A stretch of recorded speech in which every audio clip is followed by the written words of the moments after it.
welcome to my channel, or welcome back to my channel. My name is Andy, sometimes Mouse. I talk about books and book-related things, and today I am giving you my February wrap-up. February was not as intensive reading-wise as January, and I did not have nearly as many 5-star reads. In fact, I think I only had one.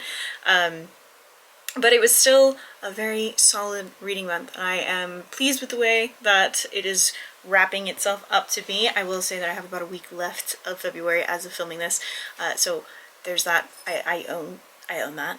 If you watch my vlogs, you're probably like, wait a minute, I know when this was. Actually, it would be strange if you could correlate like outfits, and that would be strange, but I would support you, but it would be strange. Sorry if you can hear Tibble in the background. If you are new here to my videos with my wrap-ups, I go through the stats first, and then I tell you the top books of the month, and then the worst book of the month, or the worst book of the month and the top books of the month. The order of that changes frequently. And also for my stats, when I'm talking about pages read or hours listened, I only track those stats if the books were read with my eyes or listened to with my ears. So the number will never be pages of books that I listened to, and the audio hours will never be audiobook hours of a book that I read with my eyes. So, hello, sir, my love, darling, dearest. What are we doing? I'm filming. Must you? Okay, let's try and film this while I have this cat who doesn't want to be in my lap. He's gonna get on the desk more than likely. The stats. I read a total of 19 books. I read 3,229 pages. I listened to 91 hours and 53 minutes worth of audiobooks, which as days is 3 days, 19 hours, and of course 53 minutes. My average page per day was 199.4, and my average hours per day was 6 hours, 5 minutes, and 32 seconds. My average rating for the entire month was a 3.6, which was not bad, although it was like slightly less than January, or am I misreading? I think I wrote it down incorrectly for January. When I did my wrap-up, I said 3.4 and it was 3.6. I lied. Or 3.8, I lied. Sorry for those of you who've seen that video. I don't know why I wrote that down. But anyway, 3.6 was my average rating. I read a lot of 3-star books. That's really it. I read a lot of 3-star books. Just a lot of so-so. It was fine. Like, I read some fun books this past month, and I enjoyed those. I think the thing that like got me was like I was doing a lot of series continuations, and then I also read a bunch of those witch comic books, and the witch comic books I notoriously rate 3 stars. Sometimes they get rated 4 stars, but very rarely, because they're not that good. They're just middle grade comic books. Not to say anything about middle grade comic books. Some of them are really, really good. These are just not those. Okay? These are just not those. And I'm just committed to the bit at this point for finishing them. Alright? Alright. Anyway, moving on. For books purchased, I've purchased a total of none. None books. No books this month. Which cost me none dollars. Incredible. I know. I'm a saving queen. I checked out 13 library books, which saved me $253.09. I reread 1 book, pretty low for me.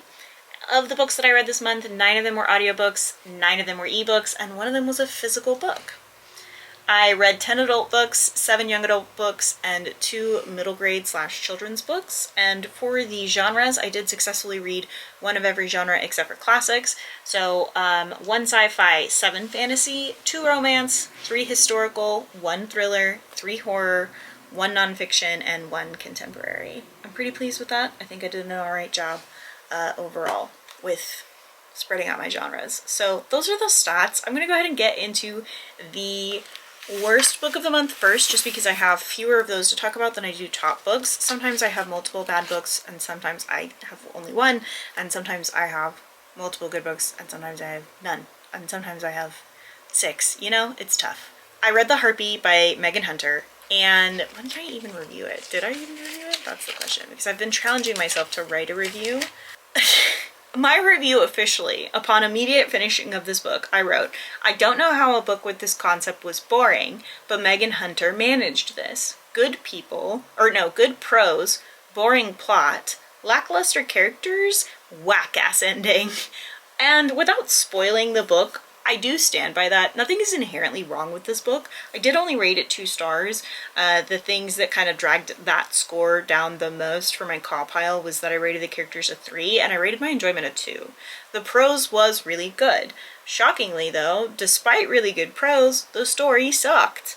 I couldn't enjoy any of the characters, and the ending, again without spoiling anything, was confusing. I didn't really understand what happened, and maybe that's just because I'm dumb, but I just did not enjoy the plot. If you don't know, this plot inherently follows this husband and wife. The wife finds out that the husband was cheating and decides that she can hurt him a total of, I think, like 3 times, as a way of, like, once this is completed, cool, we're done, we can get on with this, like, our marriage will continue. And the ways that she hurts him are pretty incredible, I guess, but the way that it was written just felt like it was just, okay, cool, moving on. Like, none of it was very anything to write home about. Impressive and scary, but nothing to write home about. She also, like, she starts to enjoy hurting him, which shocking, right? So shocking. With a plot like that, how would we have expected them? Crazy. Yeah, nothing about it was shocking. Nothing about it was, like, there was no twist, which I didn't expect a twist, right? At all. This isn't that kind of book. But there just wasn't anything that I cared about. That's it. By the time I got to the end of this book, I was like, cool, moving on, don't care. Ending was stupid, don't care. Characters sucked. Bye. That was largely the issue here for me. The writing itself had the highest score on my caw pile because, again, the prose was good. But the plot I just didn't care, man. I don't know. I feel like a lot of the things that I rated lower ratings this month, largely it was because I was just like, I don't care. I didn't care about this book. I didn't care about what happened. Nothing about the prose made me want to care about what happened, and that's crazy. And I feel like this was kind of like the master of that this whole month, you know? It was an interesting month when it came to reading for me, because there was a lot of it where I was just like, I'm bored and I don't care. And I think it's because I'm in the middle of a job transition, if I'm being honest. Like, in a good way, job transition. I'm moving into my new role, and I think that change is boring to me. Not that change is boring to me. I don't know how to explain it, but anyway, I think that's why part of me is looking at some of these books and being like, boring. But I will say that one was particularly boring, and also there were issues with just the characters and the plot and that kind of thing. Moving on to the top books of this month. I actually only have 2 this month, one of which was a complete surprise to me. Did not expect it at all. Also still not sure why it's listed as a young adult, because I personally don't agree with that sentiment, but that is going to be Bitterthorn by Kat Dunn. It was a fantastic dark fairy tale. It felt akin to Beyond the Ruby Veil, and there was another book. I think, what am I thinking of? It's like Beauty and the Beast and Beyond the Ruby Veil, kind of in a combo wombo situation. I enjoyed this story a lot. I enjoyed the sapphic relationship involved. I enjoyed the curse and the curse breaking and the way that all of that was handled. I thought it was super well written. This is an example of slow gothic prose that I feel like, maybe it's not gothic prose, because fuck if I know, right? But I feel like this is an example of it being both that dark fairy tale concept kind of vibe, while still being interesting. The nods to various different folklore stories, like I think Sleeping Beauty, there was a little bit of a nod to that as well. Rumpelstiltskin, a little bit of a nod to that. I think those things were well done, very interesting, and I want to read more from Kat Dunn, because overall this was just a deeply enjoyable book, and I'm glad that I read it. I did only rate it 5 stars. I actually rated it 5 stars, which surprised me, actually. There's only 2 5-star reads that I had this month, and I'm going to be talking about both of them, so yeah, it was a good book. Next up, we have Shocking to No One is Witchcraft for Wayward Girls by Grady Hendrix. I actually just finished this a couple of days ago, or yesterday. I just finished this yesterday, actually. This was a 5-star read, and I want to give this huge disclaimer that if you don't like Grady Hendrix because of the campy kind of writing style that he has, you might like this. And also, if you do like Grady Hendrix because of the campy horror writing style that he has, you might not like this. This is not his normal, like, funny, sort of doesn't take itself too seriously kind of horror. This almost doesn't feel like horror to me. I understand that it is. I mean, I think that it is. Now I'm like, is it horror? I've been marking it as horror and everything, so, you know, maybe it's not, but I'm pretty sure that it is. Does it tell me in the...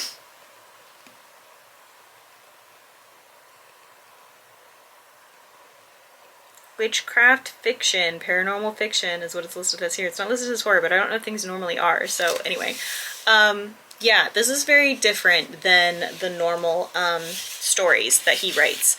I enjoyed it immensely, though. It did make me cry. It made me have knee-jerk reactions to various things. It was just an incredible book. She is long. The hardback is almost 500 pages. So she's a hefty book, especially for Grady Hendrix. I feel like most of his books are not particularly long. But Grady does do a good job of you being about 50% through the book and going, why is there 50% more book left? That's crazy. What do you mean, Grady? What do you mean? Huh? And also, if I see that man, I'm going to fight him. Because how dare you? This hurt my feelings. If you don't know, this book is largely about the homes that they had in the 1970s-ish for unwed mothers, aka pregnant teenagers. They would have to essentially give up their children. They would spend their entire pregnancies in these homes and then give up their children and go back to life, and nobody would know that they ever had a child. And this happened in the United States, it happened in Ireland, it's happened in a lot of places. And I've read quite a few books on the topic. This book intertwines that with the story of these girls kind of trying to reclaim their personhood, because the entire time they are treated as if they do not know how to own themselves, despite being their own people, that they're just silly little girls, but also they're terrible girls because they gave up their virginities and they got pregnant, and they're stupid girls because they did that. It's a really interesting discussion on that topic, while also intertwining witchcraft and various parts of witchcraft, and how there can be toxic, terrible people in those circles as well as in the religious circles, and the various different backstories that would get someone put in one of these homes back then, as well as a little bit of a nod or a little bit of conversation about race and that kind of thing. How Black people were treated back then in these instances. It was really interesting. I really enjoyed it. It made me cry. I highly recommend it. That is gonna be it, though. That is the wrap up for February. It was a bit of a lackluster reading month, but that's okay. I did read way more than I thought I was going to, so that's cool, I guess. And I'm hoping that March will be better. I have much broader plans for reading for March, in preparation for both Sapphic Spring and CLEARURSHT Summer. That's not what it's called. The mini. So I'm hopeful that March will be better reading-wise. I hope I'm less bored. But we'll see. So I am going to wrap this video up here. I post videos every Tuesdays and Thursdays at 10 a.m. Central Standard Time every single week, except the first full week of the month, because taking breaks is important. So if you liked me and you liked this video, don't forget to like and subscribe and share. Comment if you've read any of the books that I talked about, or if you liked Grady Hendrix and are interested to read the difference in writing here, or if you hated Grady Hendrix and want to read this and see the difference in writing here, that's also fair. Yeah, I'm probably thinking of my sister-in-law a little bit here. Sorry, Ashley. Love you. But I did think of you the minute that I was reading this book. I was like, this might be the Grady Hendrix books that I can get her to read. And enjoy. Maybe. Hopefully. We'll see. No, but I really enjoyed the book, so here we are. Anyway, closing out the vlog for real this time. I will see you guys on Thursday later on this week. Don't forget to take your meds, drink your water, and do something today to take care of yourselves. Okay, thanks. Bye.